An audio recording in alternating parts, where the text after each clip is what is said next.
In Consumer Corner, we take a look at trends and products creating a buzz here in China. On today's show, we're talking about reforms to Chinese hospitals that look to disentangle prescription drugs and hospital profits. In its attempts to offer national health insurance, the Chinese government has also sought to bring down the cost of medical treatment.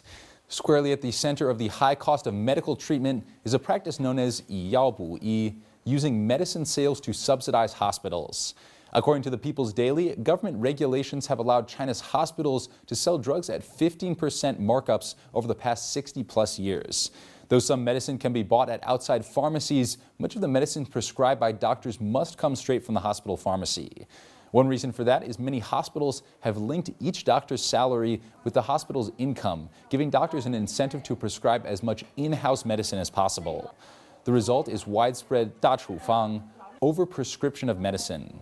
Since the beginning of 2012, the Chinese government has implemented a number of reforms to the health sector. One such reform is the separation of hospital services from drug dispensing services, called 医药分开. In July of this year, Beijing Friendship Hospital became the first hospital for the new reforms, and Beijing's Chaoyang Hospital quickly followed suit.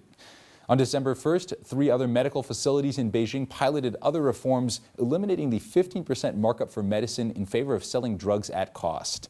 The 3 hospitals have also stopped charging registration fees, requiring the patient to pay only medical service charges. The medical service charges use a hierarchical pricing strategy, which sets different prices based on the type of medical service. For example, it would cost less than $7 to seek treatment in a general clinic, while a specialist will cost at least twice this amount. Some netizens responded enthusiastically to the reforms. On Weibo, one user from Hebei wrote, "Finally, we're returning to the healthcare system's original simplicity. By separating drug sales and treatment, hospitals can go back to selling services instead of selling drugs, and medical expenses can return to reasonable prices.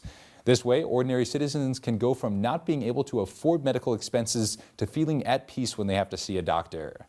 However, others question the actual effect of this new regulation in Chinese hospitals.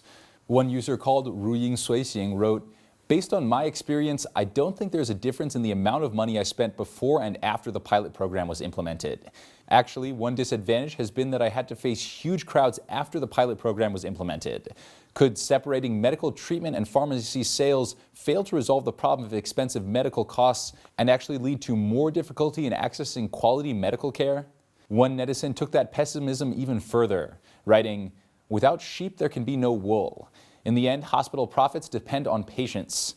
In the countryside, there's a saying, people selling medicine are no better than robbers." Despite the mixed reaction online, reforms appear to be pushing ahead, and media reports show the price of medical treatment declining at some pilot hospitals. With new reforms just begun, here on China Price Watch, we'll keep you updated on China's attempts to rein in medical costs.